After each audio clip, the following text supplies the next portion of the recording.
Never underestimate the power of going so slow. And I'm a testament to that, because the moment that got opened up, I remember driving back to Canada on the I-5, and I literally was watching rashes come out of my body. I get shivers even thinking about it right now, and I had no clue what I was dealing with.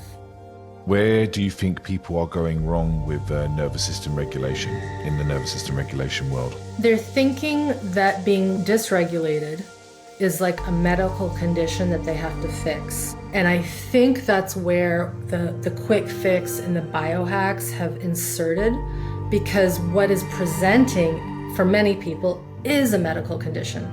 Most of the time, and I'm generalizing here, a person ends up with that level of dysregulation because of what occurred to them or did not occur to them when they were young. Most people are living with some form of pretty severe dysregulation, even if they don't have a medical health problem. So there's a lot of people living in that kind of functional freeze. We think we're pretty hot, but we're actually not. We're on this very fine line of regulation, if none at all, really. So then you add in this strong, powerful earth medicine that doesn't understand human civilization. It's earth medicine. Maybe it's from another galaxy, who knows, but it's powerful. And so you give it to someone who seemingly looks fine, and it will crack open so much stuff. Welcome, Irene Lyon. How are you today?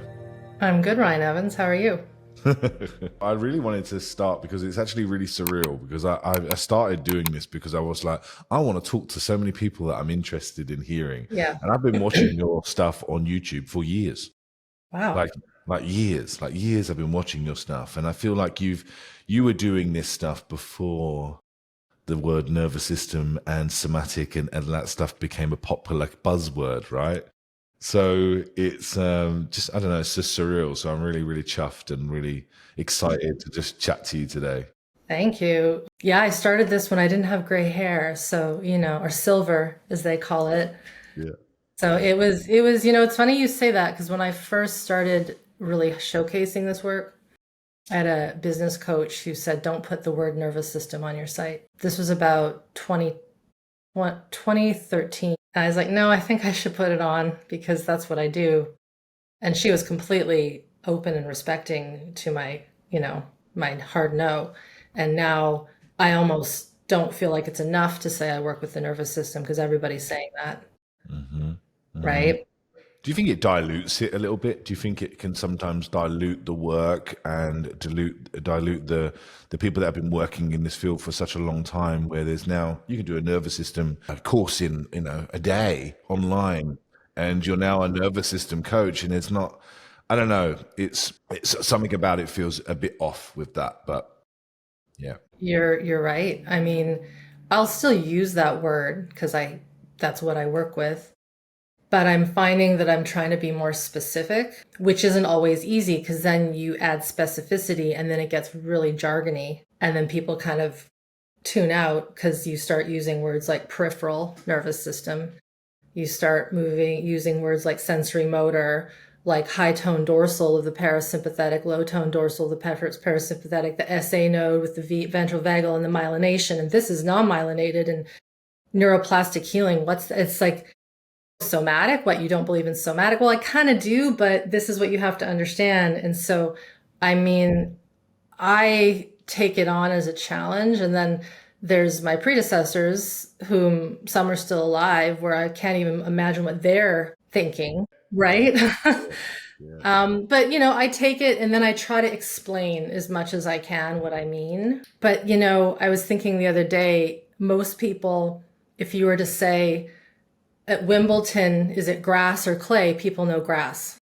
If you were to say French Open, grass or clay, people know clay. Now, I use that as a strange comparison because people know that more than if I was to say, what are the two branches of your autonomic nervous system? So it's still a real new science in terms of healing in the popular press, but I always compare it to medicine. I don't know if you've ever heard me make this comparison, but I mean, I don't know how long, but it's been thousands and thousands of years that people are performing surgery. And when they first started doing surgery on humans, I can guarantee you it wasn't that great. And there was probably a lot of bad things that occurred, a lot of experimentation. What's this? There wasn't a name for it. And so if I think about where we are, and by we, I say myself and the colleagues of mine that we're called the new traumatology.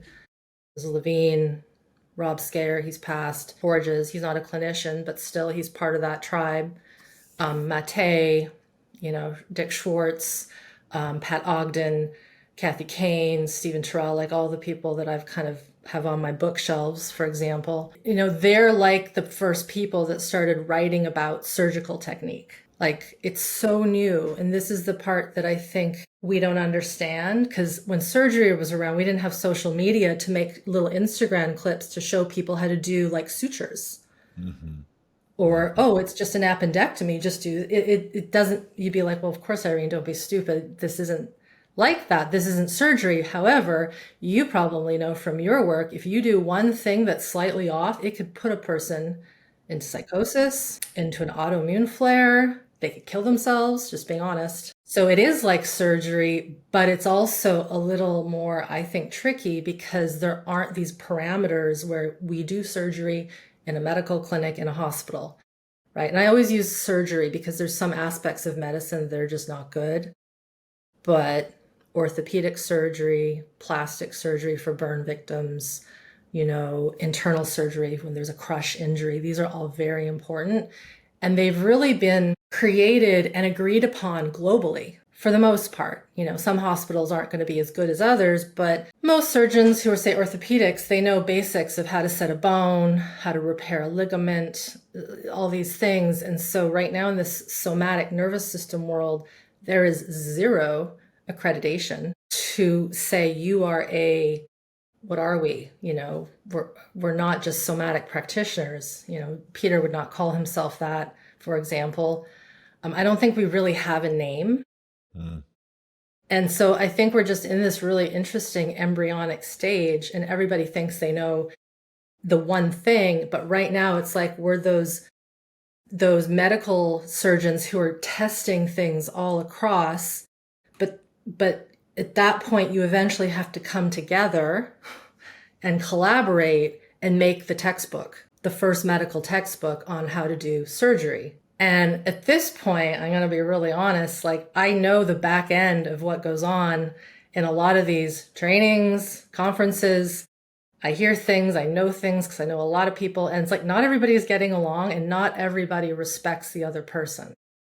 Doesn't mean you have to agree. So we're at this weird, it's like place where I think it's pushing through, but there's going to have to be some shit that falls down, and then other stuff has to push forward. And I think the stuff that pushes forward and survives will become that first textbook that is like, this is this practice where we use the nervous system and movement and, all the things that I know and my colleagues know and as well.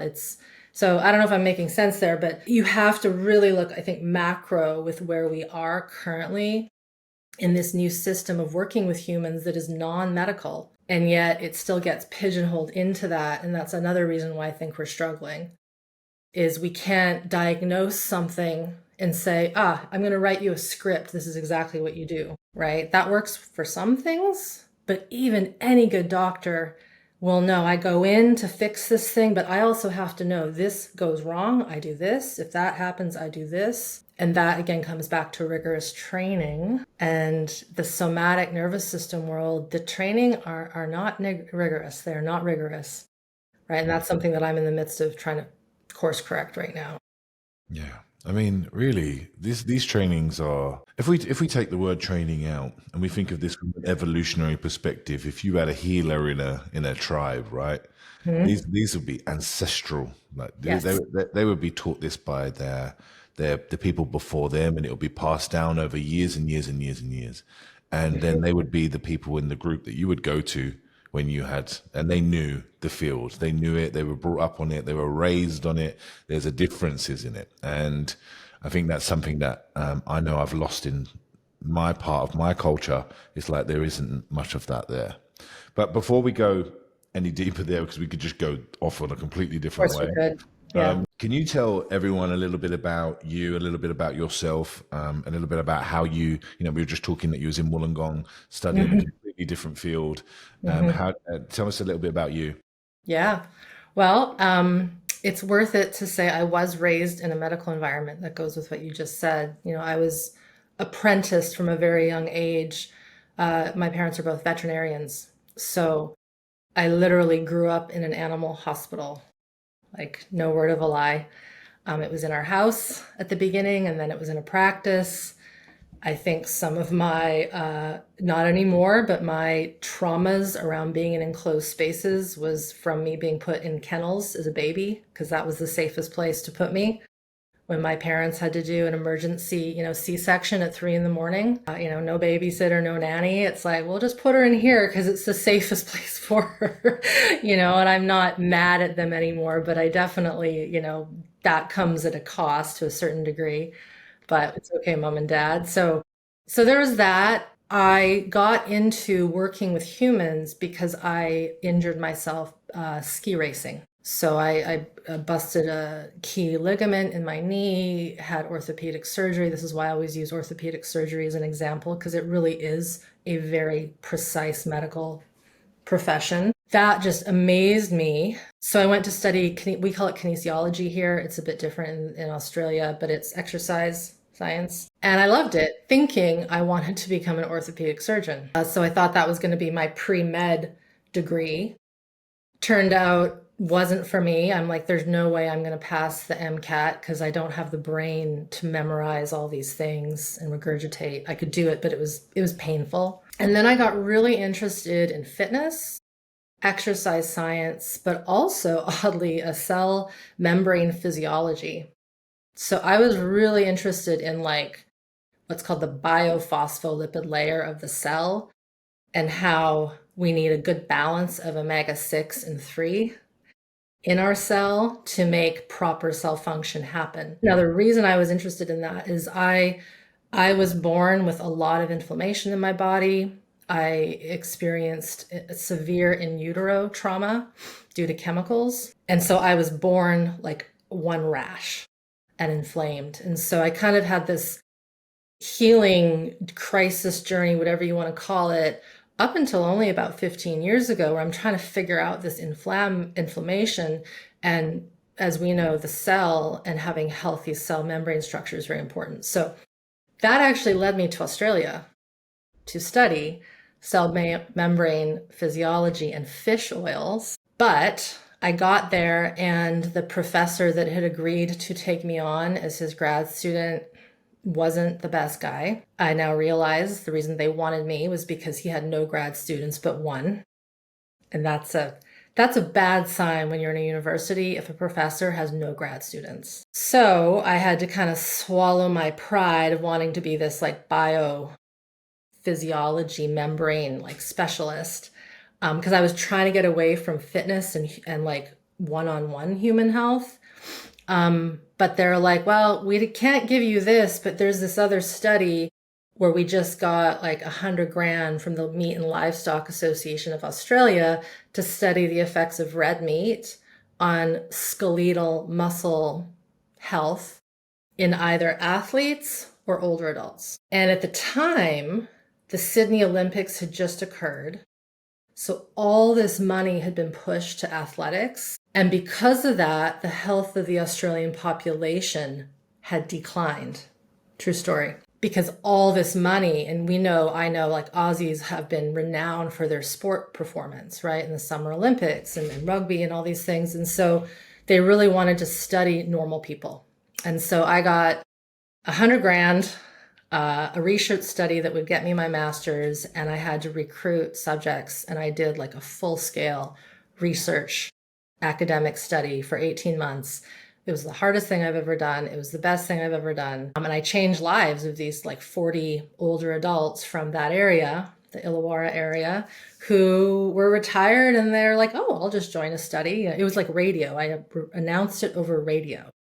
And then, good old phoning everybody. Like it was just the classic study. So I did that. It's like a lifetime ago. But at the time, I've left out a very key piece. I'd had more knee surgeries. So I had re-injured the same ACL that was repaired in my teenage years. I had another ACL from playing soccer, football. And then I had a patella fracture, so my kneecap broke in half spontaneously as a result of a complication from the ACL surgery that used the patellar tendon. So I went to Australia half kind of rehabbed, like I was about 6 months out, but I was in so much pain. But I was fit. I was strong, I was lean, I was in my mid-20s, but I was in so much pain, and I was going to physical therapy, massage therapy, and then it kind of like dawned on me something's not right when I had to start going to chiropractic. I'm not against chiro, but it was like I had to keep getting adjusted. I'm like, something's not right. So my physical therapist, I still don't remember his name, Dubber, he was like, I've got this colleague up the coast in Thirroul who does physical therapy, but he also does this stuff called Feldenkrais. And I was so desperate, so I literally did the trek to this coastal town, went into this old, it was like a sanitarium mental institution that had been changed into a physical, like literally, it was so spooky. Those types of places with like really high ceilings and just curtains that, separate the beds. And he was working there in this old space, and I don't really remember what occurred, but all I know is after about a month of just doing Feldenkrais movements with a cassette tape in my Walkman, and going to see him maybe twice, all my pain was gone. And I was functional, I was strong. I essentially rewired all the faulty patterns from these terrible injuries, 3 massive surgeries, and being on crutches for like Irene, a year. can you share a little bit about what Feldenkrais is as Yeah. well, please? I'd really love. I think everyone would find that interesting. Yeah, that's a loaded question, but I can.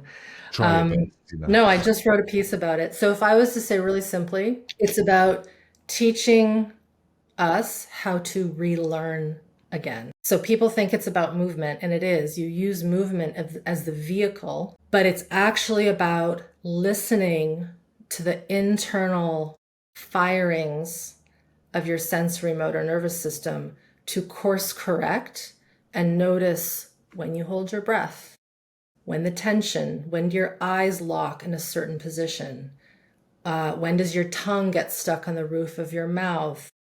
Are you always on one side of your pelvis? Are you always turning in one direction? So the founder, Moshe, he's long passed. Again, this is so interesting to me because he, like Peter Levine, they were not into psychology or psychotherapy. They were into body work and things that were more mechanical. And so Feldenkrais was a mechanical engineer. He was an electric engineer. He worked on like electrical patents and submarines and all these things. And he was also a judo master. So he was the first person, not Asian, I'm not sure if that's the right way to say it, but non-Japanese, to get a black belt in judo in France from Kano, who was the founder of judo. So he was working at the Sorbonne with the Curies, developing the atomic bomb, and he was judoing, whatever you want to call it, at the dojos in Paris. Like, just imagine that, in the early 1900s. He also was studying baby development because his wife was a pediatrician, like all these things, pediatrician. And he injured himself, his knees, oddly, playing soccer, dislocated his knee joint. That in that time, there was no orthopedic surgery to fix that stuff to the degree that today we could. And so he retaught himself how to walk by laying in bed and feeling firings and mechanical counterbalancing movements, really different. The key word, Ryan, is differentiation, really differentiating all these movements. And so to come back to the simplicity of Feldenkrais, it uses movement, awareness of movement to improve function.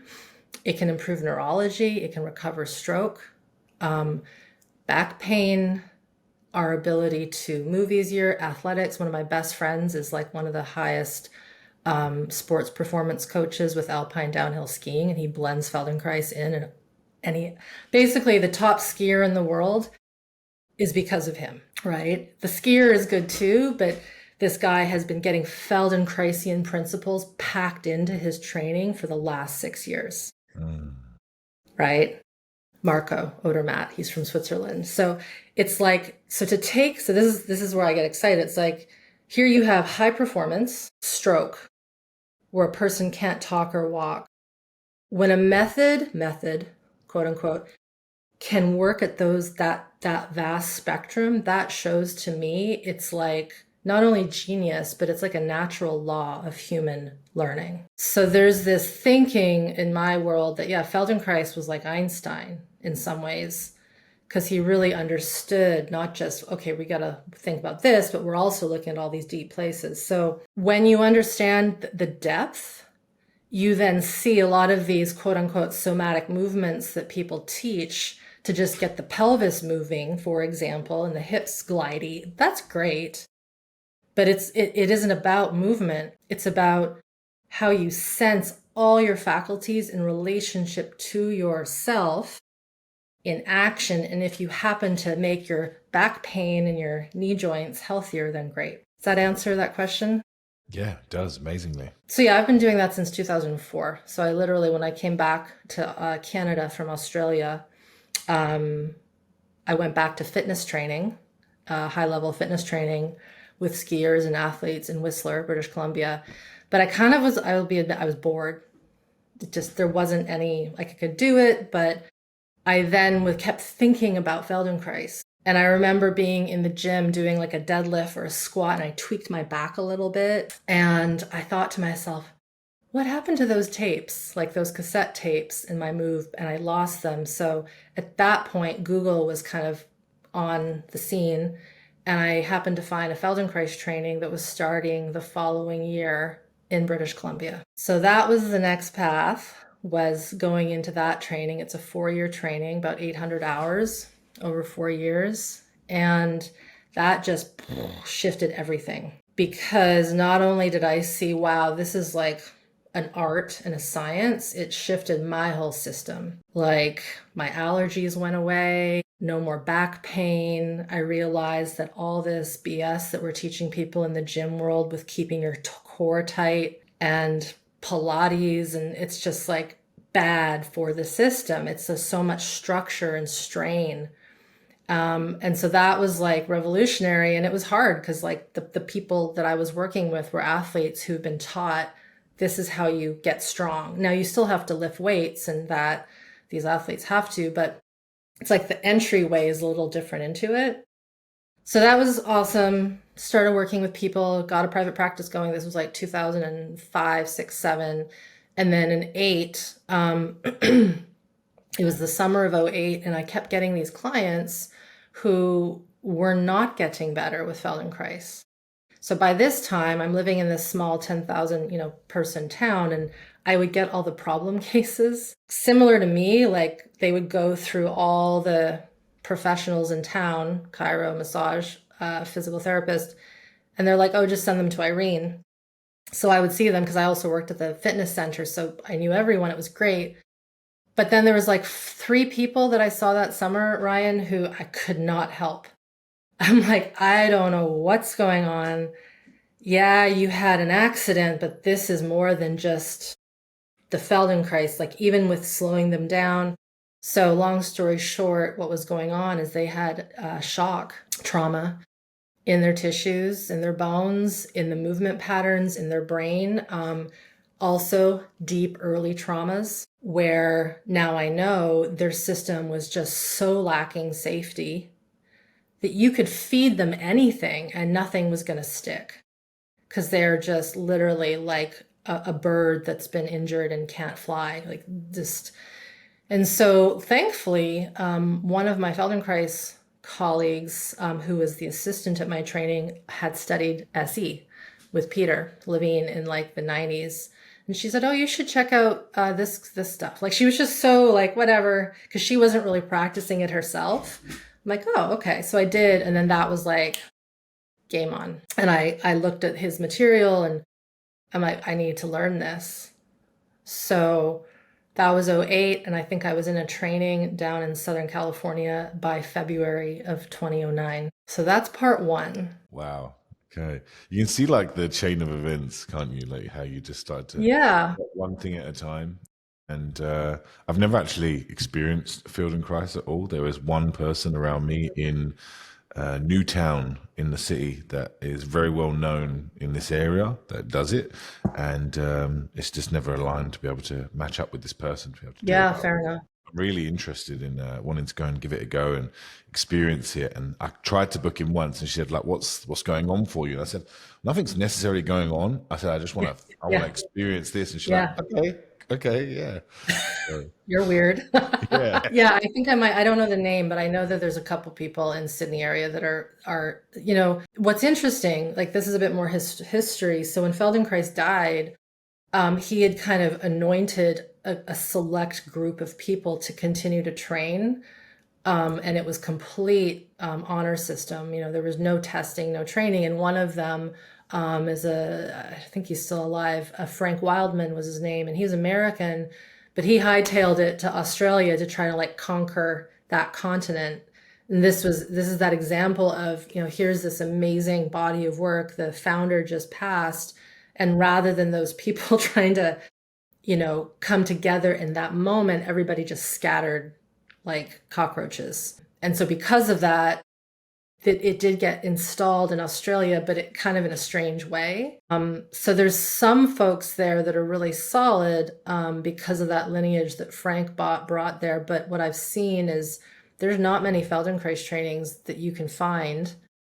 And the people that trained me are like in their 70s and 80s and even 90s. And nobody's wanting to train in the work because they've made it so rigorous, next to impossible. So like SE is a totally different beast to get to that. But with Feldenkrais, they've made it so impossible that nobody can devote their life to what you need to go through to become a trainer. Anyway, that's like a bit of a sidebar. But I would recommend it if you can get in. It's wonderful work, yeah, yeah, especially the hands-on component. beautiful. Yeah.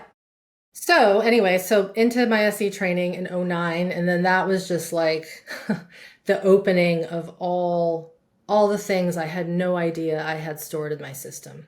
Yeah, So I went into that training wanting to help my practice. So usually nowadays, people study SE because it helped them. And so they're like, I need to study this so I can do this, which I don't think is always the best reason that someone should study it, but that's another story. So I went in like, I need to figure out how to work with these nervous systems that are frozen, shut down, terrified, locked in just survival stress. And so loved it.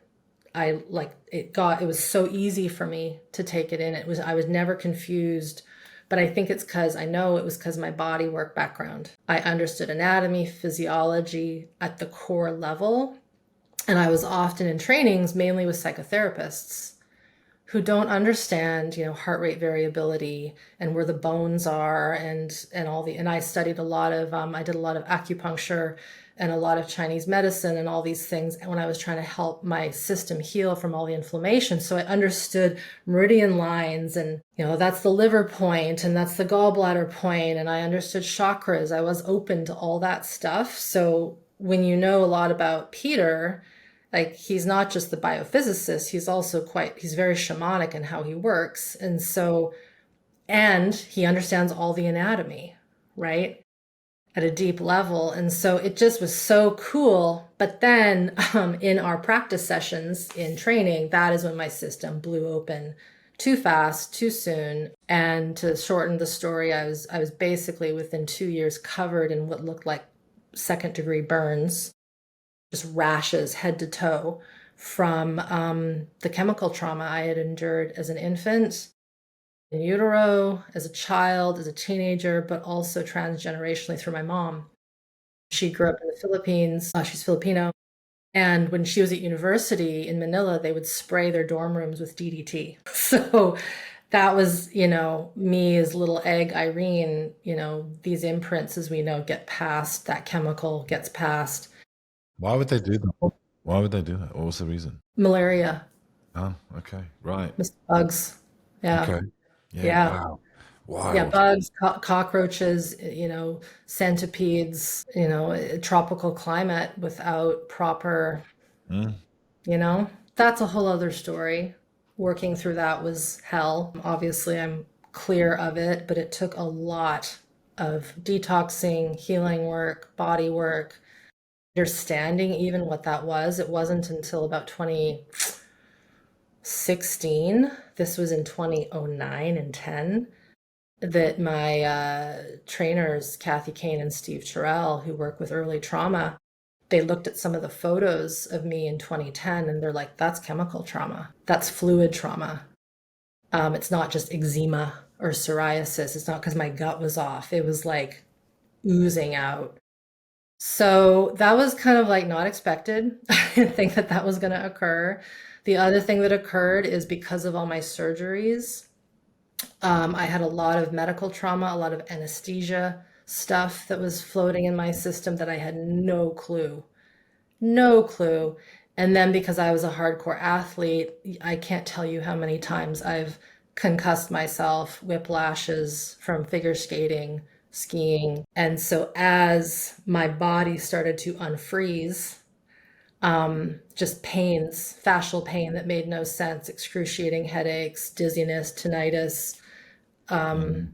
If I had gone to a normal doctor, I would have been diagnosed with all the fucking things. Rheumatoid, lupus, probably thyroid condition, definitely would have, the skin conditions, vertigo, fibromyalgia. So anyway, that was like a very interesting segment of that career in Can I ask, learning. can I ask you there, Irene? So Yeah. when you went into working with Levine and you started to realize all this stuff was stored in your system, Yeah. as this was unraveling and you was, I guess, finding some form of safety in your system for the first time, was that where this stuff all started to come up to the surface then because now it was allowed to actually come through your body? No. No, it was a very specific moment actually. I was in a triad in my SE session, in my SE training. And by the way, like before this moment in '09, 2010, I had had, eczema flares. Like I just thought, oh, I just have eczema. It's just, how same way I have allergies. And they kind of put kids in that section of, oh, they have allergies and eczema. It's just, we know a lot more about that now, but I just thought this is just my system. So I'm sitting and doing this triad with two of my peers and an assistant, and the topic of the day, this is in the SE training, was we had to focus on horror, so something horrific. And I mean, at the time, I'm like, oh, I don't have anything. There's nothing I have here. I've never seen a dead body. I've never had a parent die. I've never seen a terrible accident. I mean, I've had accidents, but that doesn't count. And so, I went with it. I was all open for every lesson in that training. And so I'm sitting there in my chair and I'm just, okay, horror. I'm like literally like a Ouija board, like trying to bring it into my body. And I'm just feeling everything I know from my Feldenkrais work allow me to go to this. And I started to find I started to turn to my right. And my hands started to go in this really, I'll raise them for the video, interesting position, like down by my waist. I started to like hunch over. And this is like incomplete procedural memory 101 coming out, right? But I didn't know it at the time. And as soon as I got into this position, Ryan, I went, oh my God. And it was like, shock came through my eyes, pain, terror, grief, sadness, and anger. It's like it was everything. And what that position was the way I would hold animals down at the treatment table at the animal hospital, which was a standing table, when we would either put animals under for surgery, or what else do you do at animal hospitals? Euthanize, to put them to sleep. I don't know how many, like thousands, Ryan. From as soon as I was tall enough to stand at that table as a kid, that was one of my jobs after school and on Saturdays. So, as you can imagine, never having considered that maybe was not something a 10-year-old, 11-year-old, 12-year-old should be doing, it's like it literally was like cracked my system open. And my colleagues, my two peers and the assistant, their eyes were just like, what happened to you? And it never even occurred to me but here's what's interesting. That we could say those experiences also taught me how to really sense into another mammal, fear, pain. I mean, there were some animals I'm like, you need to be put down, right? And the feeling when you're holding a vessel of an animal and then everything goes limp. I'm not sure if you've ever had to put an animal down and you're with them, like everything leaves. And of course, at the time, no one has ever taught me how to like protect my freaking energy. So you've got the energies of all these. It's as if in that moment in that training, every single soul, every single terror that I had held. And like what would happen is when you're in those positions, because we wouldn't wear gloves or anything, I'll have like a pinky finger like soothing the back end of the dog, just like, it's okay, it's okay, it's okay, and some of them were just terrified. Others are like, I still have scars on my hands from cat scratches. And so it's kind of like that was hard, but it also was important. And then the meaning of that, which is a big part of us healing our stuff, is going, wow, that's why I'm so able to work with humans, because I was trained so young to feel all that stuff. So that was like, yeah, that was like ground zero. While my patella fracture and all that stuff was important, this was like, I'll never forget that day. Look at all the perfect synchronicities. Like it's like Irene, you had your blueprint to come down and it was to experience this work. Yeah. No, it doesn't look like there was another way. Actually, there would have been. You could have gone to the doctors and you could have gone down that route. But I think you would eventually come this way. It would have. You would have veered that way at some point. I think so. I mean, there's, my students often ask if you could like go and, people ask you those questions, if you could go back and do anything differently. It's like, I Yeah. hate that question. It's like, I could assume, but this is what happened. So why don't we just learn from this story and call it a day? Right. But, so that occurred. But then the interesting thing is that right after that, and I've spoken about this before, I went into an advanced training with Peter doing what we call eye of the needle work, which is working with anesthesia, near death states, and surgical trauma. And I was a demo for that class. And I should not have been on that stage. I had just finished there was another training we had just finished where all my knee surgery trauma came up. I hadn't, the concept of integration was never talked to us. Like nobody ever mentioned it in our trainings, right? Like what's that? You mean I should probably go home and get some body work and resource? It was never taught to us. And so, or if it was, I missed that, but I'm pretty good at tracking things. And so I went into this demo, and this is, one could say it wasn't Peter's fault, but, he did too much. His assistant called that out years later when I was talking to Justin about it. And he's like, yeah, I've seen Peter do 2 sessions, because he used to record all of Peter's sessions. And there were 2 sessions where I wanted to come up to him and hit him on the head with a hammer. And one was this one guy and the other was yours. And I don't blame him at all, by the way, just for the record. I think I needed to experience that to realize how important it is when I'm training my students, whether just those who are there to learn from me as a general layperson or someone who's training to work with others.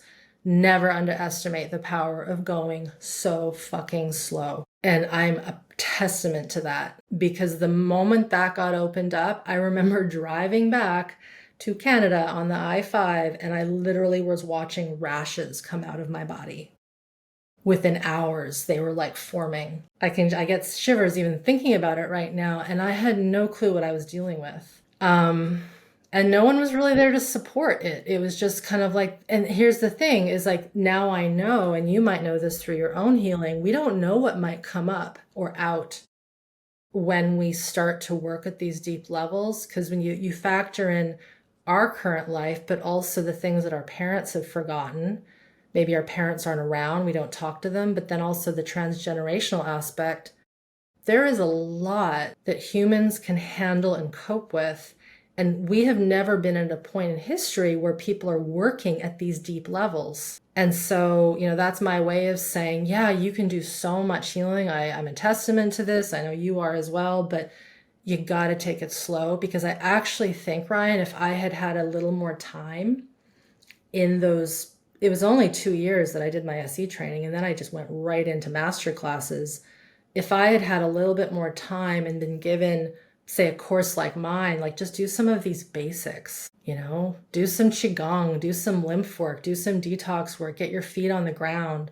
I do think that it would have been slightly different, but I also think I was supposed to have this happen to come back and tell the tale and be like, yeah, you don't want to do that. You can go do it. If you want to do it, that's fine, but just here's my story, and then maybe think about it for a week. For sure. What I'm hearing Right? here is like titration, and I'm surprised that there was no resourcing. There was no like orientation. There was nothing along those lines there for you for that. Even at the advanced level of the training, maybe that's changed now. Yeah. I don't know, but Well, I'm going to say something that's separate to this, right? Because I know that the assistants there really did care for me, because I found out after the fact that there was like an ongoing conversation leading up to that, whether or not I should be a demo. So it was being discussed. Now, here's what's interesting. One of the things I learned from Kathy Kane, if you're working with a person one-on-one and you start to think in your head, I don't know if I should do this, what's the answer? You probably shouldn't do it. And so one could say they should have known that if they started to question my suitability for that demo, they should have said, But here's the thing, they need a demo. Where are they going to find someone with, at that point, 5 anesthesias, surgeries, and these traumas? Like, it's not that hard to, in the training setting. I'd say it's quite hard to find probably people that Yeah. have experienced that Yeah. from a young age, and in utero, you've experienced that through your mum's hands, right? Yeah. And we weren't even working with chemical trauma. It was just surgery and anesthesia. But and then within the SE community, right? So you're also pulling from a pool of people that are very specified. So, but the one thing that's important to understand, why aren't they titrating and going more slow? And this is kind of something that I'm really passionate about. All the trainings are entrepreneurial. I'm a businesswoman. I understand you need to pay your staff. You need to pay the venue for their things. You need to pay for insurance. Like all the things that go into producing a live event is high cost. And so the moment you do not have subsidy, because you think about it, I always go back again to medicine, medical environments. Universities run, yes, from tuition, but also massive endowments from donors, just like hospitals. You go into a hospital, all those names are on the board of people who donate money. That does not happen in our trainings. You need to get students in to pay for it to happen. And if that continues, I don't think we're going to see this work come to be a full profession, because then you are beholden to people in your seats. You have to get people, even if they're not quite right, we'll just let them in. And I've seen the after effect of that, where people who probably shouldn't be there end up not doing so well, or they end up holding things back because they just shouldn't be there. So I commiserate with my colleagues who need to make a living, but the thing is until we can really get massive funding, and we also know that's not going to come through research, because our work cannot be researched in the typical academic sense. I've done one research study in a neuroscience lab, and it was great. We got good results, but that's like one little study, right? So it's sort of, I don't know if that makes sense, because a lot of people never think about that. Like, oh, you're right. You're right. They are entrepreneurial. And what did we just see the last few years with COVID? Everything's online. What does that mean? Costs go down. We can run more trainings. And so now we have so many people who have the first, let's say, 2 levels of SE on their belt, under their belt, which is only 12 days. That's it. Because they can attend online trainings. But man, I mean, you do podcasts online. When you meet someone and do a podcast, it's completely different, right? You can still do so much online, but there's something that has occurred in the last 5 years, 4 years, where that rigor of someone having to pack up and go somewhere, it changes it. Like, you need to have investment to get on a plane and go somewhere to learn from a teacher. When it's online, I can just pop on, I'll just turn off my video, no big deal, while I like knit. Nothing against knitting. But if people are not fully engaged, they're not getting the information in. I mean, you know what it's like to multitask when Yeah, I you're don't. online. It's so that I'll just pause because that was like a bit of, again, sidetrack from my journey. Yeah, no, thank you. I appreciate it. I'm sure it can go a lot deeper. While I've got you here, Irene, I really want to ask you a couple of things that Yeah. I think I've heard you talk to. And for anyone listening still, yeah, definitely check out Irene's YouTube. You've got a fountain of Mm, content on there that you've been doing for years, really. yeah. This isn't even the famous backdrop that I've normally seen in your work. This is not It's, I swear it's a different, it looks different. it is. Yeah, we moved 2 years ago. Ah, okay, okay, So okay. the old backdrop is just kind of a white wall with a Yeah, plant, a yeah. printer, I think. That's it. Yeah, Yeah. it's interesting because when you've been like, I don't know, always been interested in it and been very curious about the work, and I feel like you're one of those polymaths in that area where you've dipped your toe into so many different fields of it. So, sidestep, definitely check out Irene's YouTube for Thank all of you. that stuff. What I really wanted to talk to as well, and something I've heard you talk about on your channels, is you know, this seemed to be obsession in the spiritual world or even just in the healing world of going in to do plant medicines and ayahuasca and psilocybin. And I work with a lot of people that have gone to Peru Hmm. and come back. I've had I've had people that I work with where their partners have died, had heart attacks, etc. But they come back and there's no integration, there's no anything else, and their nervous systems and their bodies and are trying to go through all of this change and this stuff going on. And I'd love to hear your take on Hmm. this and your area about this area. Yeah. Well, this is a hot topic right now, I think. I know it is because when I tried to talk about it maybe 3, 4 years ago, I interviewed a gentle young man who had a horrific ayahuasca experience.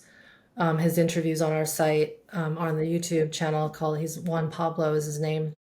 It's amazing he's still alive. Like, he had a full-on psychotic break. His story is there, so it's worth listening to. So here's what's interesting. This is just where we're at right now, I think, in the zeitgeist of this world is when I released that 3 years ago, there was not a lot, well, there was, let's be honest. There was a lot of people blaming him. Oh, he just wasn't ready. He wasn't ready enough. This stuff is supposed to show all your demons or, oh, Yeah, all um, the gaslighting. Yeah, it was just so gaslight lit. And then, oh, Irene, why don't you have some people on who've had positive experiences? I'm like, well, where are they? Nobody's coming to me. And so we released this again, the same interview. I think it was in December, just this last year, 2024. It was reversed, Ryan.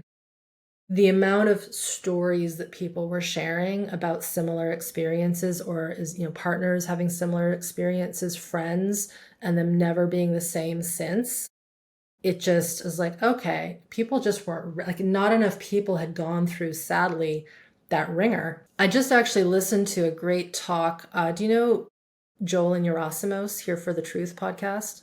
I'll have to connect you guys because they just had Amber Lee Sky. She's a woman. She's JP Sears' ex-wife, if you know who that is. So she's in the Austin, Texas world, which is kind of like the hub of that area. But her story is crazy because she was leading medicine retreats for a long, long time in Costa Rica. I recommend people listen to that because she goes down the dark piece, but she also talks about, yeah, there were some really transformative things that occurred with some of the people.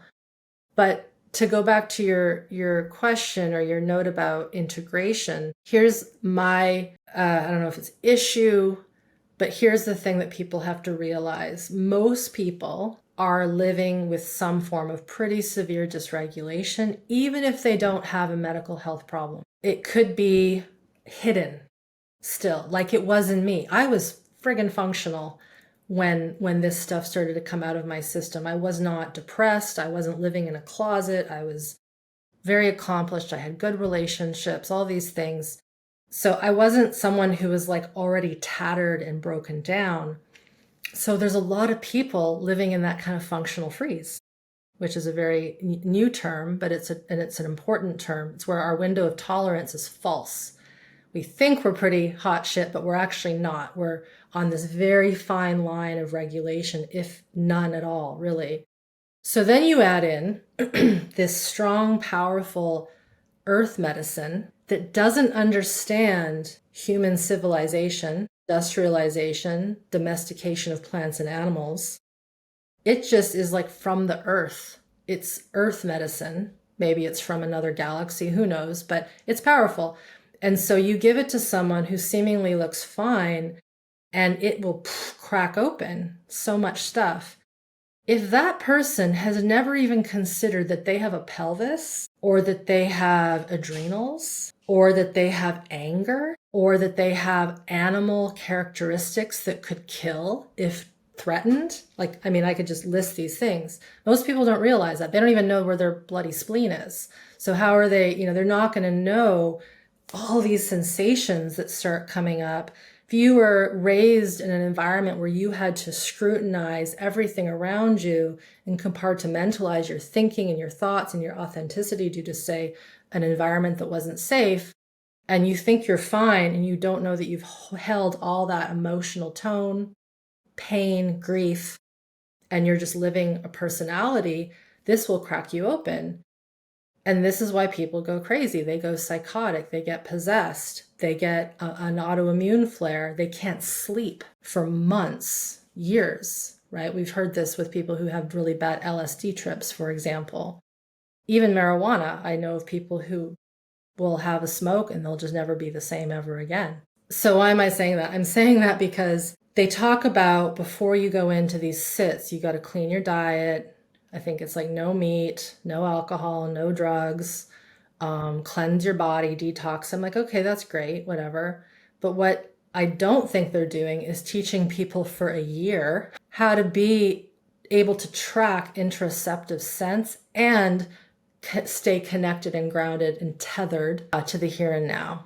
Because what can happen is you go into these states, you fracture, and it's like you're having a near-death experience. And that can be really scary. So that's kind of my, quick breakdown of where I see the biggest problems is going in before you've done some foundational work that is nervous system or somatic or emotional based. And here's the thing.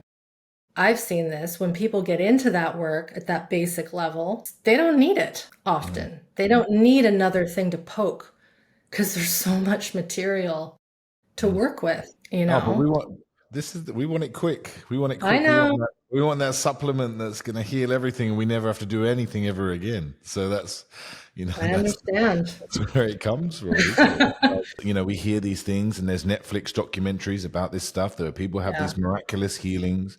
And you sure. go there and you go pop over to Peru. It's this simple process. You just go in and drink this drink, and then now you're healed for the rest of your life, and all of your cancer is cured, and all of your autoimmune is cured, and all of this stuff. But it doesn't talk about anything on the depth of like, can you handle this? Like, what is this Yeah, thing you're going to experience? And and also it's the people that are grown up ancestrally from their culture are grown up yeah, on this again. They yes. are they are taught this stuff from a really young age. They are taught the way of the land and the earth and everything Hmm. around them. They are taught it through Hmm. their lineage, and Hmm. we have a big disconnect with that. So you're coming from Western culture, coming out of a city, jumping into the forest, and then all of a sudden drinking this drink from the earth, going to different galaxies, having a near-death, ego-death experience, and then all of a sudden, your whole system has just popped open, and you have no idea about regulation because, like you said, you're in this functional freeze type sort of response. It's But it's incredibly disorienting, is what I would say, right? It's I like analogies. So this is the analogy that popped into my brain when you were talking. People that live in, say, the Himalaya, the Sherpas, the natives to, say, Nepal and northern India, they can climb those mountains with no problem, right? Because they're used to that high altitude. If we go there, it takes us weeks to acclimatize to that altitude. It's the same thing. It's different, but it's still the same. And so, if someone has never even considered that there's maybe multiverses out there with other beings, and that's impossible. And then all of a sudden you get opened up and you see these things that don't make any sense. If you've never contemplated that, doesn't mean you have to believe in it, but like there's so much that can funnel in that's not even worldly, and that can really fracture a person's understanding of what humans are, and it can be really destabilizing. And so, we have to still live. It's not going to be worthwhile if you come back from one of these amazing retreats and you can't, feed your kids and go to work and make money to like keep things going. Anyway, so yes, I think, and I know there's miracle stories. I do know that these things can happen, but I think they're far and few in between. And we're going to see more and more of this industry. Isn't that funny? I just had to say that. Industry, like I'm already seeing it crumble, Ryan. And I just think I hope people are going to go back to just the basics and see that can offer so much more. And at the pace that the system can handle it. Because we cannot forget we have this physiology that has to keep up with the openings of what we see. Where do you think people are going wrong with nervous system regulation in the nervous system regulation world? They're thinking that being dysregulated is like a medical condition that they have to fix. And I think that's where the quick fix and the biohacks have inserted, because what is presenting for many people is a medical condition. What we would call fibro, IBS, Crohn's, migraine, severe PMS, anxiety disorders, PTSD, you name it. They're medicalized concepts. And so let's just fix it with some techniques, some tools. But most of the time, and I'm generalizing here, a person ends up with that level of dysregulation because of what occurred to them or did not occur to them when they were young. This comes back to the ACE study, the Adverse Childhood Experiences study, which is pretty solid science and data. And if you think about what a baby needs, I always go back to the baby. They need connection, care, support, safety, food, shelter, play, movement, sunlight. They need the basics of what a garden would need. They need to be tended and nurtured constantly. And so when someone says, so I've got this dysregulation, I've got these conditions, I want to do this list of biohacking things, I say, okay, great. But are you able to connect to your system and feel it while you do those things? It's like when you have a crying baby, you can't just take it and put it into an ice bath. It will shut it up because it'll go into a freeze response. Just like there was a real popular video that was circulating years ago where a gentleman was oming to his newborn. Yeah, I saw that. And if you look at that baby, not only is he filming it and it's a show, he's not connecting to her when she's crying. And he's like a loudspeaker, and basically her system is going into what we would call freeze and shutdown. You see it in her eyes go glassy. So I say this, and I'm going to circle back to why I'm saying this. I use voos and ahs and toning in my classes and when I teach people and when I'm in private session. But I'm not just having a person come in and say, okay, I'm going to get you to do this sound. I have to connect with them. I have to watch them. I have to go, oh, just me showing this to them, they're looking afraid. So I'm not going to force them to do it. We use it as a tool for various things. It's not just to tone the vagus nerve. It's not that simple. But we use it to see where someone is at in their dysregulation or regulation. But you couldn't take that to a baby. You just can't. You have to hold them. And maybe they're hungry. Maybe they're hot. Maybe they're afraid. Maybe they don't like the person in the room.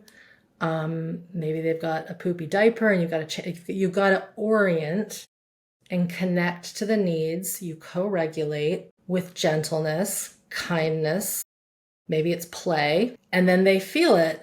And then that's a little drop in the bucket of co-regulation. And that little drop in the bucket builds self-regulation. And so when we're adults and we didn't get that secure attachment, safety, nurture, the whole cry it out situation where babies are left to cry themselves to sleep.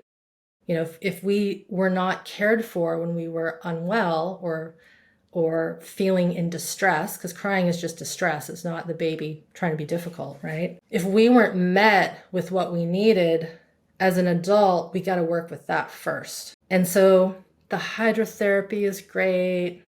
The Vuing is great. One of my best friends is a Qigong teacher. I teach that in my workshops, the lymph and the touching and the containment and the movement and all great. But it has to have that connection piece in it. Mm-hmm. So you ask, where are people going wrong? They're treating it like a medical condition that needs to be fixed when really it's a humanitarian issue of just not raising our children well, us not being raised well. I don't know all of your story, but I've heard little bits, and it sounds like there wasn't total safety around, and so it's like if we simplify it to that, it comes back to restoring that safety. And restoring safety isn't saying to someone, I'm creating a safe space for you. Someone is terrified at the cellular level. You can write that to them in text and in chants for 24 hours a day. They got to work with their kidney adrenals. They have to work with their brainstem. They have to work with the diaphragms that are in shock from whatever abuse they were dosed out. And you can't just go and work that out of the body, because I'm also big into body work, myofascial work, cranial work, osteopathic work. But again, don't just go and get a bunch of Rolfing sessions and think all your trauma is going to go away because your fascia has been released. You have to integrate it, there's that word again, with the feeling, with the memory, with the emotion, with the environment. Otherwise, you're just treating yourself like you're a body bag, a meat suit, as we might say. And we're so much more than that. And so that, again, is another place where I see people are going wrong, is they don't know how to track what's going on in their system when they're getting these things done. Hope that answers that. Yeah, I'm sure it could go a lot deeper. How can people start to connect with that? Say someone's listening to this, they've never done any type of this work before. How can you start to help them to one little thing that can start to find some sense of interoception, feeling their body? They've never felt their body before. What would you say to someone that's done that? So two things off the top. We've been talking for just over an hour. In that hour, have you noticed your breath? Have you noticed the pressure of your body on your chair? If you haven't, that's okay. It's not a fault. But that's like basic body awareness 101. Not changing how you're sitting, not changing your breath. Like, oh, that, right. Aren't you supposed to do breath when we're in breathwork class? Like, again, it's like we compartmentalize. Now I'm going to breathe. Now I'm going to be spiritual. Now I'm going to do my workout. So can you just notice those things? And then the other big one, which is going to seem seemingly simple, I call it follow biological impulses. So are you aware of the need to go to the bathroom? Is there pressure in your bladder? Are you holding in gas? Are you thirsty? Are you hungry? Are you eating and you're not hungry?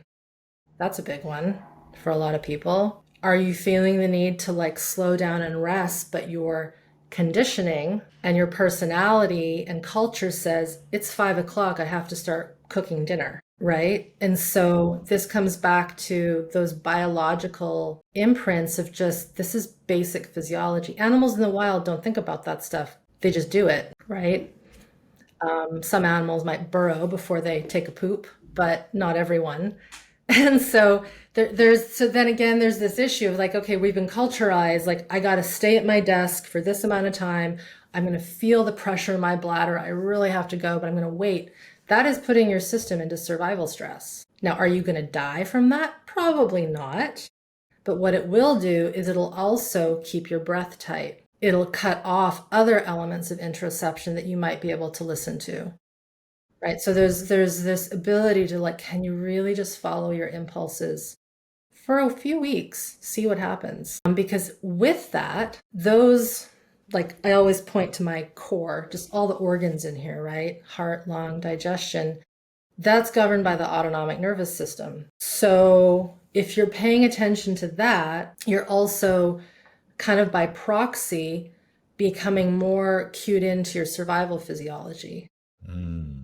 And so they piggyback off of each other. The other one, which is a quick win, this is my classic example. Say you stub your toe on a coffee table, like later. Hope you don't, but let's say you do. Commonly that happens, or you slam your hand in something like and then you walk and you're pissed and you're holding everything and you just go to the next thing. And then the next time someone talks to you, you snap at them, right? It's like, why is that occurring? Well, that could be for a lot of reasons, but let's just say you stub your toe. The next time you do something like that's minor, not life-threatening, you take a moment to just stand there or you sit and you feel the pain. And what I have found for many of my students is the first time they do that, Ryan, they'll like break down crying. Mm. Why? Has nothing to do with the stubbing of the toe. It's the countless other times that they've been hurt, felt a pain, and they've just swept it under the rug or they've overridden and gone to the next thing. So that's like one real simple way to honor pain and discomfort and feel the sensation. And it starts so young. How many kids fall off their bike, scrape their knee, and the parent says, "You're fine, just get up." I don't know if you've scraped your knee recently as an adult, but it hurts. Yeah, It hurts. the amount of times you do it as a child and the amount of times you do it as an adult is very far few between. It is. It is. So, but it's like to say to a little person, this again comes back to how we were treated as children, to say, "Oh, that doesn't hurt, you're fine." Maybe say, "Oh, God, how does that, like, what does it feel like?" Rather than "you're okay" or "you're fine, you're fine, you're fine," like that kind of frantic mother-father energy that then makes the kid more stressed. It's like, get curious. Like, ooh, does it sting? Does it burn? And kids will give you that information. Like, they're so cool, right? They're just, you give them the opportunity, they bring it out. So for adults, because most people listening to this are probably adults, how can you treat yourself with that level of interest and respect? And then watch the emotion and maybe the grief, maybe the anger that starts to come out when you realize, whoa, nobody ever asked me not just how I felt, but like what was going on in my body. So those are some quick little ones. And of course, that's like the ABCs. Yes, of course, of course. And I know you Yeah. go into a lot more detail on your channel and stuff as well.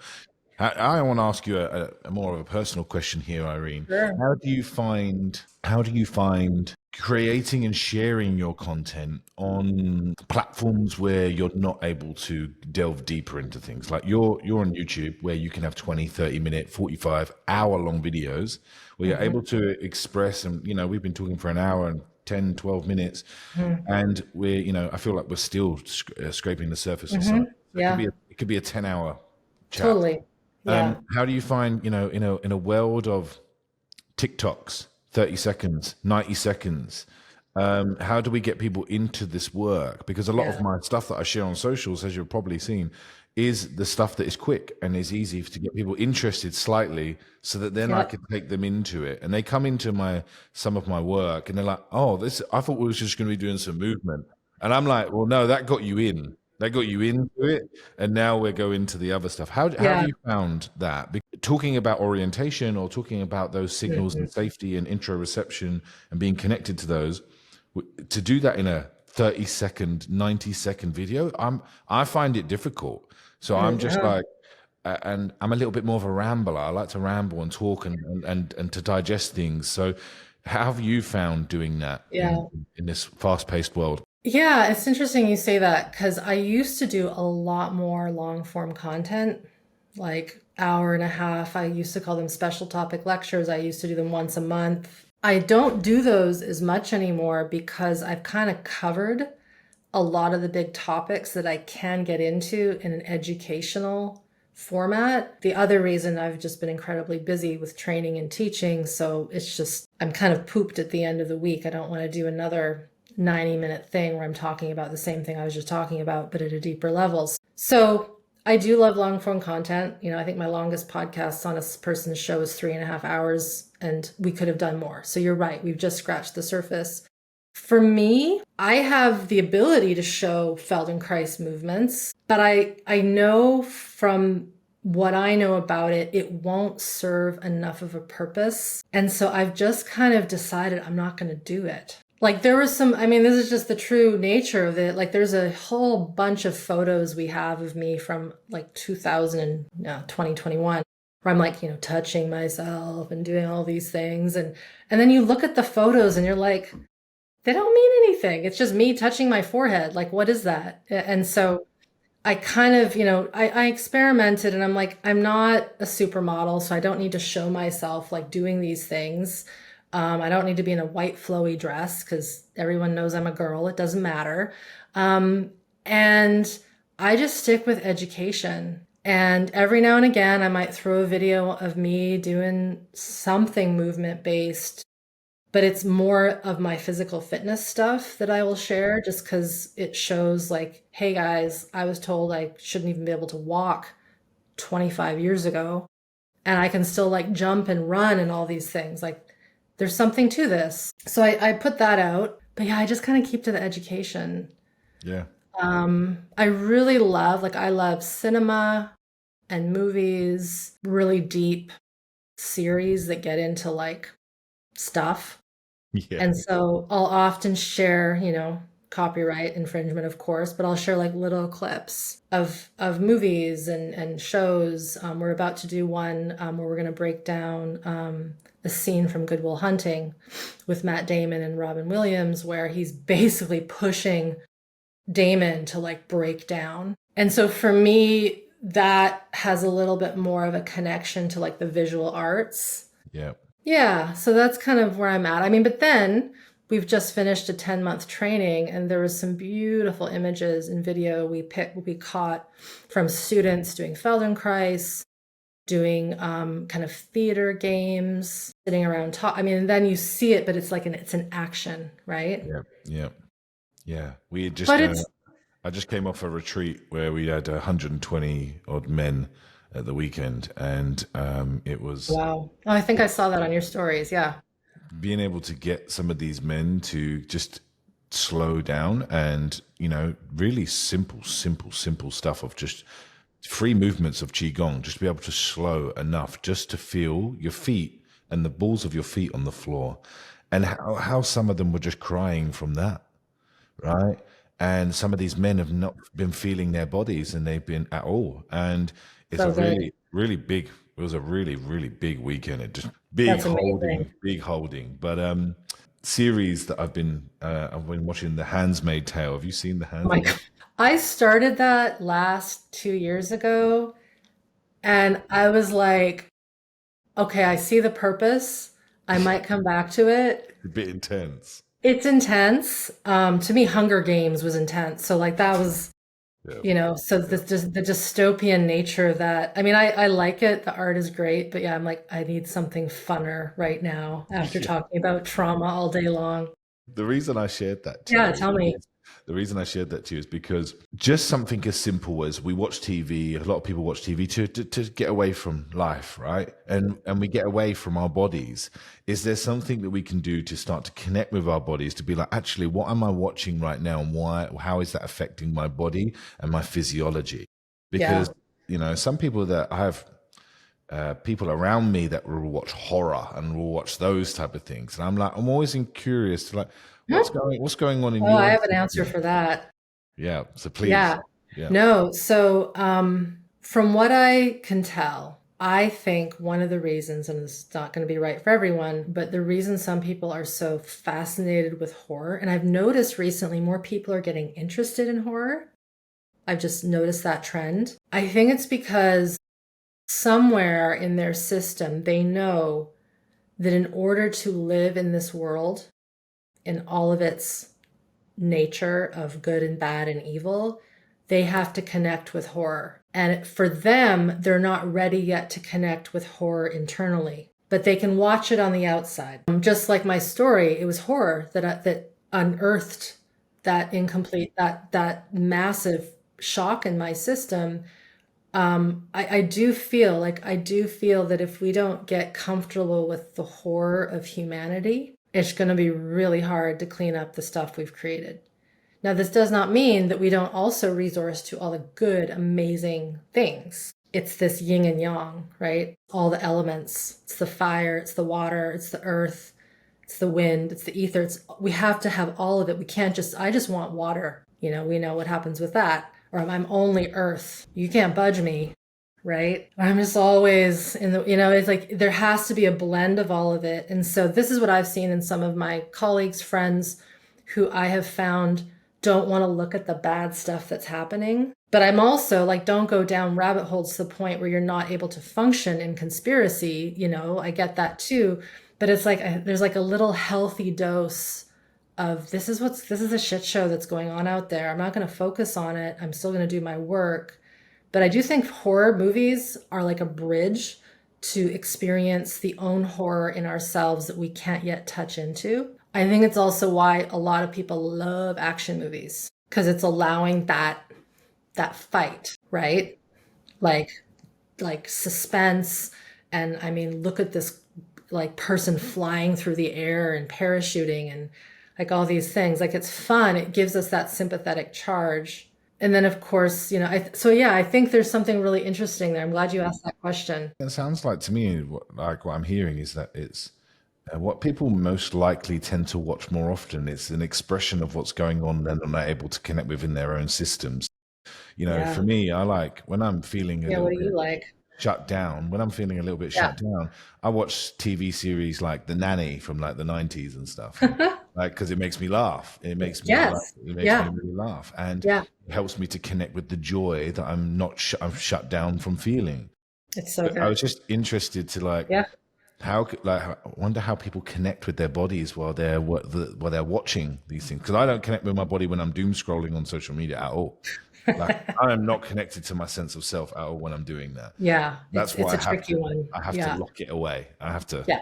have that Yeah. experience. Yeah. I think it's interesting though, because my husband actually talks about the movie thing, the show thing a lot. He had a way more traumatic upbringing than me, really unsafe environment, physical abuse, all that kind of thing. And like his favorite series is The West Wing, which is an Aaron Sorkin show from like the Yeah, 90s.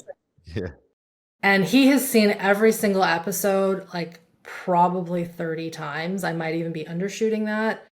And I've watched it, and I actually every now and again I'll watch it because it's kind of fun and it's quirky and the characters are just old school TV and there's no cell phones and it's like that world before what occurred in the last kind of 20 years.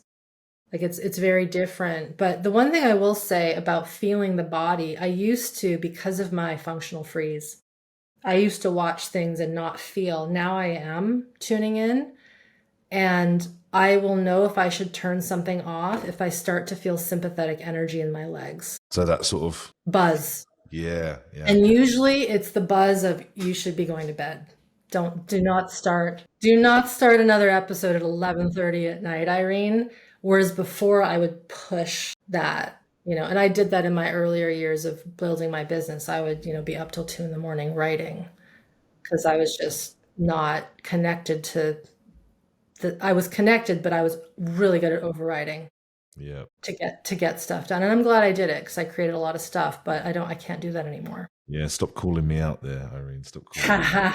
I didn't say anything. With your husband as well, is there like there's a sense of when I was going through my really difficult times that took me to what I'm doing now, I Yeah. would watch Harry Potter's, I would watch Huh? Lord of the Rings, I would watch The Yeah. Hobbit, I would watch the things that I grew up on, that I found calming and relaxing to my system because they were familiar. Yep, that's it. And I could know I didn't have to watch it. A new film is always it's new. It's It's unknown. unpredictable. There's unpredictability, right? But even if you're watching The West Wing and you know every single episode, guess what? You know what's going to come and what's going to happen. Safe. So his system feels safe, relaxed, Yeah. and open with just having that. Is that Yeah. what we're referring to here? Exactly. Mm. Exactly. Exactly. Yeah. I would say that that's it. It's like it's like listening to your favorite song. Like there's all this music in the world. And I always go back to Faith, George Michael. Like, Yeah. why? It's like, or Soundgarden or Pearl Jam or something that was like in that zone when I was just life was simpler when I was 18, right? I think that's why we tend to listen to the music that we grew up with. I mean, kudos to the people that find new music genres and all that. It's like it's hard to break out of what you're familiar with. Yeah. I mean, Irene, what year was sort of you? What was you growing up in? What 80s, 90s? I am born in 1975, so I'll be 50 this 1975. year. Yeah. Yeah. Okay. So I was graduating when we called it the Seattle Sound. So Pearl Jam, Nirvana, Soundgarden were like Alice in Chains was big. And then of course the Beastie Boys. Yeah. All of the Beastie Boys. Our generation of we're actually better at listening to genres because we had radio. We didn't have Spotify. We didn't have those things. We had to wait for our song to come on and wait for it to enjoy it. So we had to listen to rock, Yep. to pop, to Yeah. these different genres. Whereas now, Yeah. like I listen to, some of my nephews and stuff, they just get click to what they want. So they don't actually have a diverse library of different music tastes. They No. just have their one music taste that they like. Whereas we grew up, I had to watch, TV adverts. I had to wait for my show to come To on. come on. How old Like, what vintage are you? say again. How old are you, if I may ask? I grew up in the 80s, so like I grew up Okay. in the late 80s. Yeah. Yeah, yeah, yeah. Yeah, that similar.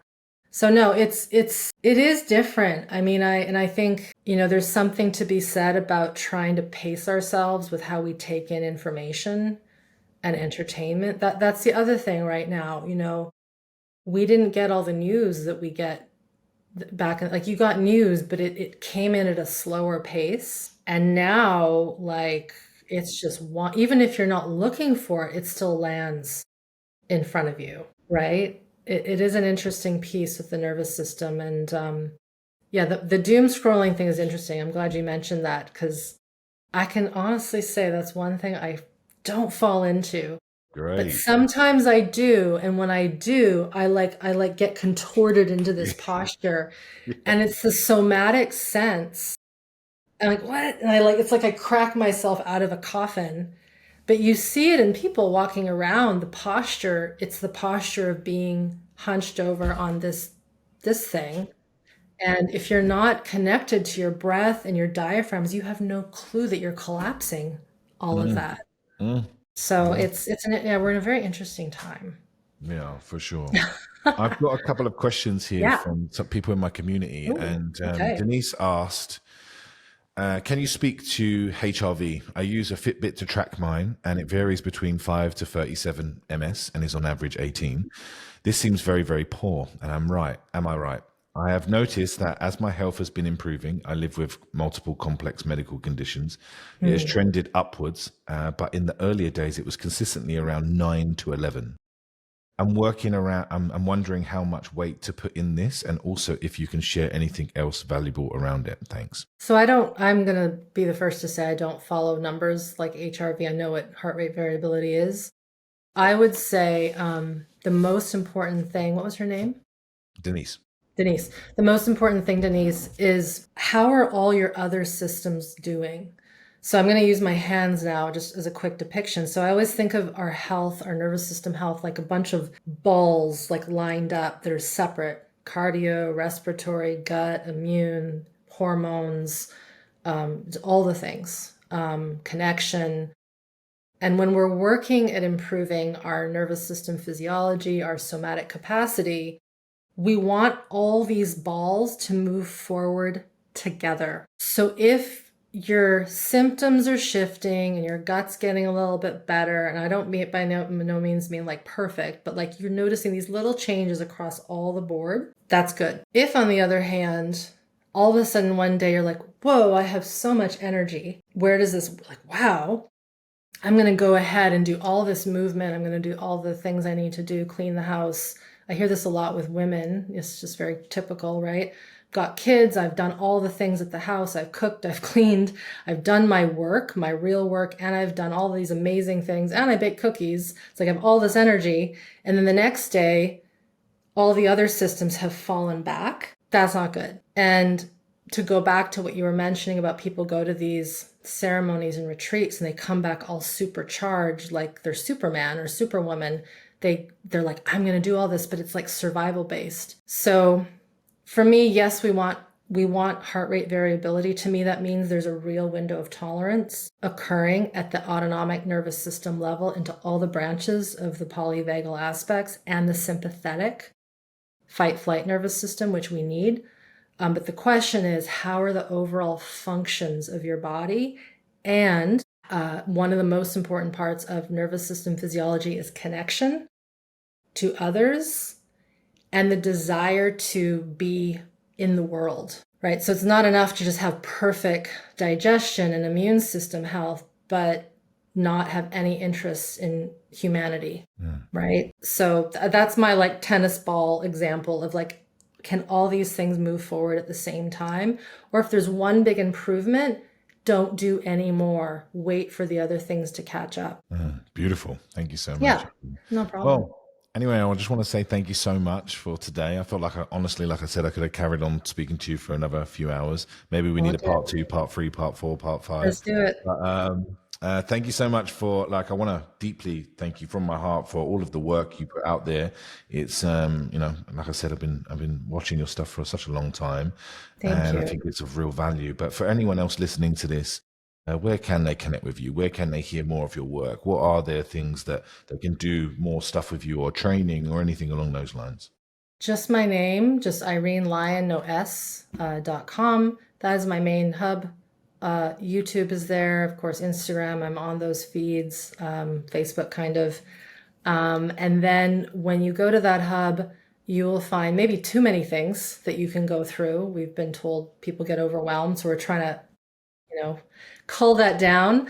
But there are free resources. I would say one of the better trainings I have that's quite old now, but it's still 100% accurate, is a 3-part healing trauma series.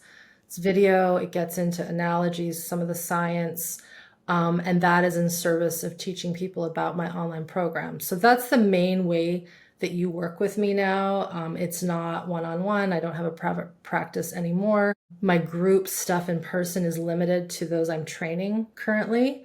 So for the person who just wants to heal and learn about their nervous system and really rewire this level of dysregulation that many of us have, it would be my 2 online courses. So one is the 21-day nervous system tune-up, and the other is Smart Body, Smart Mind. SBSM is the course that we just put through a rigorous scientific study. So for those that want some of that legitimacy, we did it, and there were positive results, which is cool. So, I'm still trying to play in that game a little bit to give that evidence-based, statistical element. But we've been running that course. It'll be the 18th time coming up in September 2025. So it has stood the test of time. It is the first online course that existed for healing trauma at the nervous system level, and it combines Peter's work, Kathy Kane and Stephen Terrell's work, and the Feldenkrais work. The Feldenkrais work is honestly, Ryan, it's the glue that puts the other stuff together. And that, I think, is where there's something very special about some of the lessons, because it's got the Feldenkrais magic with Peter's brilliance, and then the early trauma pieces wrapped in. Yeah. Wonderful. That's everything. Amazing. Yeah. So Irene, I asked each guest to give a question for the next guest. And the question I've got for you from the last guest was, what's something you can't live without in your day? Like, what's something you have to do in your day that you can't live without? We're talking not just basic needs like water. Anything. Yeah. Anything. I'm guessing is what they're asking. I need to be outside. Fresh air. Why is that important to you to be outside? Earth energy, the ground, electrons, sky, clouds, rain. I really struggle if I have to be in a hotel that doesn't have a window. And it's darn expensive to get hotel rooms with balconies, let me tell you. So yeah, being outside is incredibly important to me. I grew up in the woods and the outdoors, and so that would be like, if we put water and food aside, that would be it. Yeah, if you break down the word forest, it's for rest, right? So there we There go. you go. What would you Thanks like for to that ask? question. What would you like to ask the next guest? Anything you want. You don't know who it is, so that's even I better. don't. Yeah. What's one thing that you do that's so silly Okay, beautiful. and you just love it? Yeah.